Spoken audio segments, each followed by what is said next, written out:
Good morning everyone. Welcome back to my channel. It's me again, Liza Babes Channel, na isang OFW sa Athens, Greece na nagbakasyon sa Pilipinas ay hindi pa pwedeng bumalik kasi nagkakagulungan ng mundo. So for today's vlog guys, ay habang tayo ay nag-aantay ng ating flight, ay hanap buhay muna tayo pansamantala dahil hindi natin alam kung kailan mag-o-open ang mga airport. So today guys ay namalengke ako ngayon kasi may plano akong mag-business ng magtinda-tinda dyan sa street. Ngayon ay gumagawa ko guys ng barbecue. Ito yung tinatawag nating street food na ito ay tainga ng basta tainga ng baboy ito. So tignan natin kung magkiklik ba ito pansamantalang trabaho natin dito sa Pilipinas na hindi pa kasi open ang mga airport kaya na-delay ang ating flight. So guys, samahan nyo ako ngayon for today. Ito, nagtutuhog ako ngayon ng tainga ng baboy. At medyo tapos ko na. Ito. Ayan o guys. Ang tinda ko nito ay 15 per stick. So, tignan natin kung lalabas doon sa pinambili natin. Kaya, ito muna ang ating part-time job dito sa Philippines. Sayang naman guys kung maupo ka lang, mag-aantay ka ng flight. Sayang na naman yung araw at maraming umaasa sa atin. Kaya go lang na hanap buhay tayo kahit maliit na bagay. At least may pumapasok, hindi puro lahat ay palabas. Yan guys. So, natuhog ko na ito. Ito, tuhog ko na. Kunin natin pa yung ibang tutuhogin. At ito naman, guys, ay, sabi nila, ito ay tripilya. Yung isaw din ng baboy. Kaya, ito ay tinda ko din naman. Ito ay 15 pesos per stick. Kaya, tingnan natin kung tayo ay magkiklik dito guys. Yan. Magkiklik tayo. Magkiklik kaya tayo guys dito. So guys, tapos na natin matuhog yung tainga ng baboy. At ito naman ay isaw. Kung may tainga ng baboy, may isaw din ng baboy. So, subukan natin itong business na to habang wala pa nga. Dahil kung uupo lang ako dito na nag-aantay, wala po mangyayari sa akin. Kasi meron pa po akong pinapaaral na anak.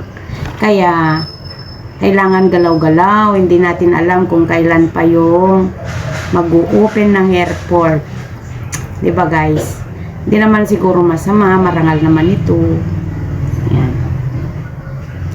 Kailangan lang natin pagbutihin ito. Sana mag-click. Yan. At ito naman ngayon ay isaw ng baboy. Ito guys. Ayan. Tuhog-tuhog. Bakit kasi nagkaganito ang mundo? Ano nangyari? Kaya ito, yung dating OFW sa Athens, Greece, at ngayon ay nagtitinda na ng barbecue sa Philippines. So, samahan nyo ako talaga guys kung ano ang aking journey dito sa Pilipinas dahil sabi ko nga wag ako magbakasyon ngayon kasi hindi ko naman inaasahan na magkagulo ang world, 'di ba?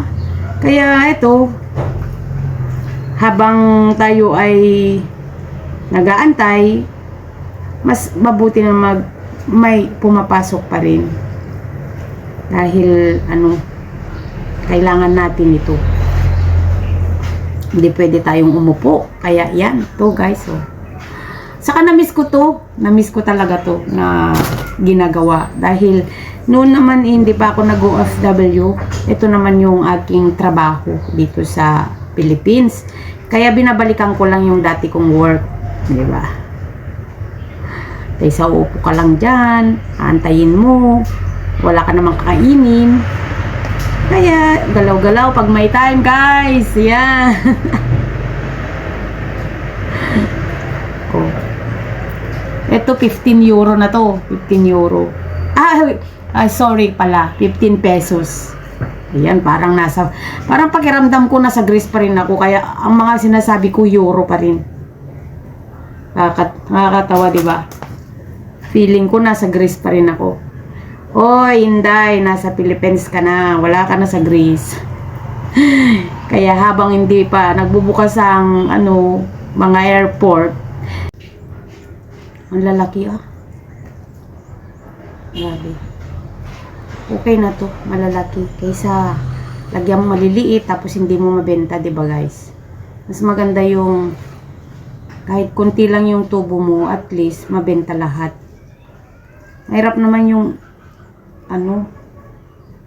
mahirap naman yung damihan mo yung yung tubo mo tapos hindi mo mabenta. Eh di lugi ka din. Kaya mas maganda na lang na patas.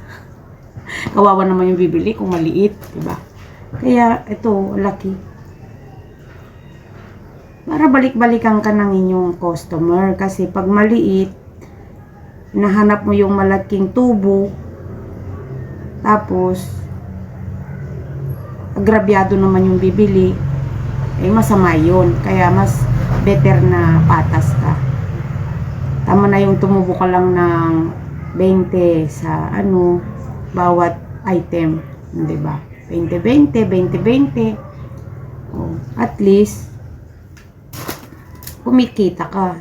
Kaysa nakaupo ka lang dyan na wala ka namang ginagawa, walang pumapasok, wala kang pambili ng kung hihingi ng pera ng anak mo, tas wala kang ibibigay. O di ba ang sakit noon? Eh, sanay sila na pag humingi sila meron kasi nga, di ba nga OFW ka.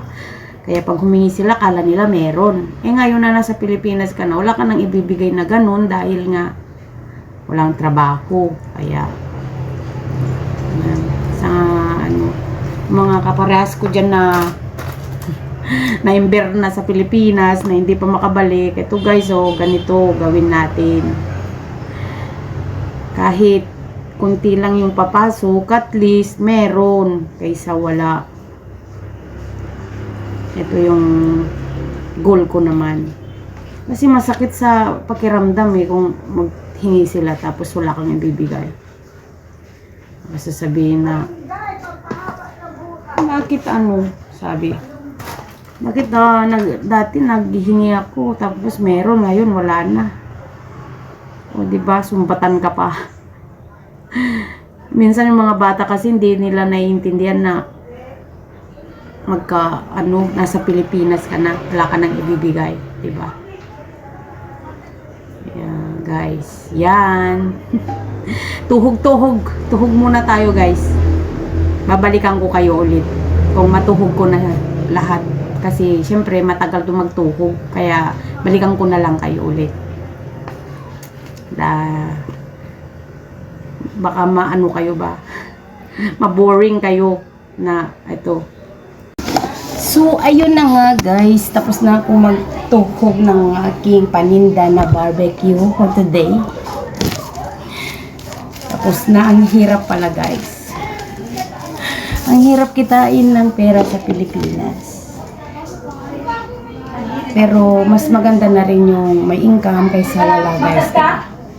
Oh. Kaya ayan. Ayan guys, tingnan natin yung aking paninda at naipwesto ko na kung saan ako magtitinda guys. Tingnan natin. Tara! Ayan. Punta tayo dun sa baba kung saan natin ipepwesto yung ating paninda. Ayan, ayan, ayan. Nagsalang ako ng tubig. Ay, nagsana ka ng tubig. Nagkapi. Ah, Tapos, linabas ko yung lulutuin kong ulam. ay, ako din. Sigang ako ng bangus ngayon. Sabi ni Marlene, buwag-buwag. So, ayun na nga guys. Andun, tignan natin yung aking mga prepare na na paninda. Diyos ko Lord, haggard na guys. Kasi ang hirap pala magtuhog ng barbecue. Pero okay na yun kaysa wala. Na nakaupo ka lang tapos nag-aantay ng wala. Kaya better na mahirapan ka kaysa yung mag-aantay ka lang ng wala. Tara guys, tignan natin yung aking paninda sa labas. Kung saan ko ipinesto. Kaya tara!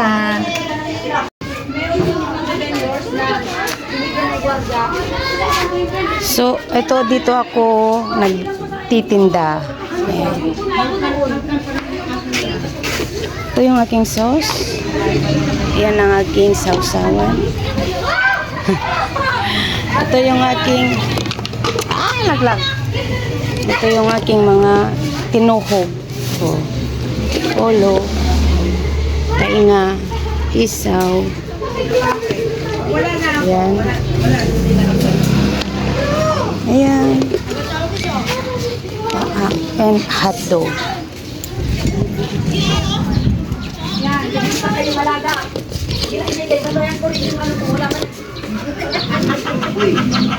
Ayan.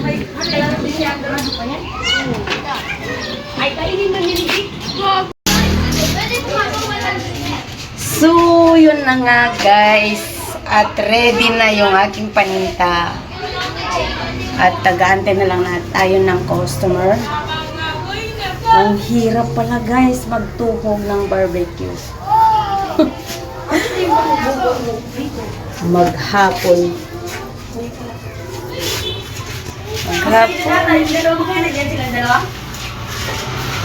Maghapon tayo nagtuhog, magtitinda na tayo ulit ng barbecue. Kaya balikan ko kayo guys.